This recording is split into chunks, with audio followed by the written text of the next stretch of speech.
Ha, mana shunaqa gaplarni eshitib qolyapman. Firqa qotib qolgan, ahli qutlanib qolgan odamlar bor. Shu jannatga oshiqlar degan darsda olishadi-da.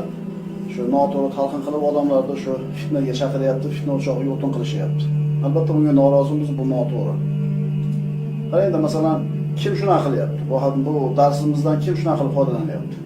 Radikallar, qurolni qo'liga olganlar, qurol yo'lini o'ziga yo'l qilib tushib olganlar, ana shu fitnaga, jinoyatga aralashib qo'yganlar. Ana shu odamlar bu ma'ruzamizni olyapti-da, o'zining maqsadi yo'lida foydalanishyapti. Eshitib qolyapti shu narsalarni. Albatta bu narsaga rozi emasmiz. Chunki bu Abu Xudomaning qissasi o'sha jannat oshiqlar degan darsimizdan bu narsani maqsad qilmaganmiz biz. Yana bitta narsaga e'tibor beriladi ukalar. Bu darslar qachon aytilgan? 2007 yo 2008. Endi bu fitnalar qachon boshlandi? 3-4 yildan keyin, 10-11-yillar. Qarang, o'sha bu dars aytilgan paytda bu hozir mana shu xomirlarda bo'layotgan fitnalar yo'q edi. Shuning uchun bu darsda u fitnalarga aloqasi yo'qligi shundan ham ko'rinib turibdi. Bundan tashqari bu fitnalar boshlangandan keyin shu 10-11-yilda boshlandimi?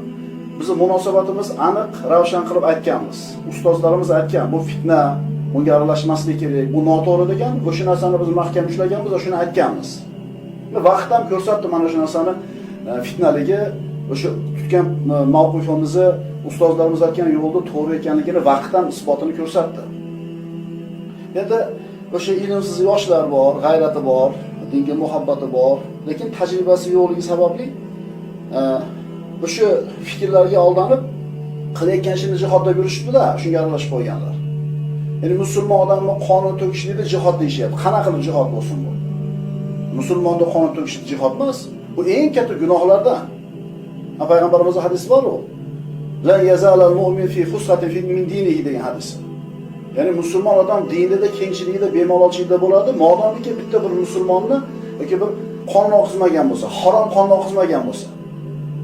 Boshqa hadisda bor, Payg'ambar sollallohu alayhi vasallam aytganlar, "Idal taqa muslimani bi sayfayhima." Agar ikkita musulmon qilichi bilan bir-biriga o'qtalib kelsa, bir-birini o'ldiraman deb. Fal qotil val maqtul finnar degan bu payg'ambarimiz. O'ldirgan ham, o'lgan ham do'zaxda bo'ladi. Chunki o'ldirgan uchun do'zaxga tushsa, o'lganida nima aybi Rasululloh deganida sahobalarga Rasululloh aytganlarki, "Ha, u ham bir musulmon birodarni o'ldiraman deb kelyaptimi? Uni ham niyati shunaqamidi? Qanaqa qilib musulmonni qonun o'qizishlik jihod bo'lsin?"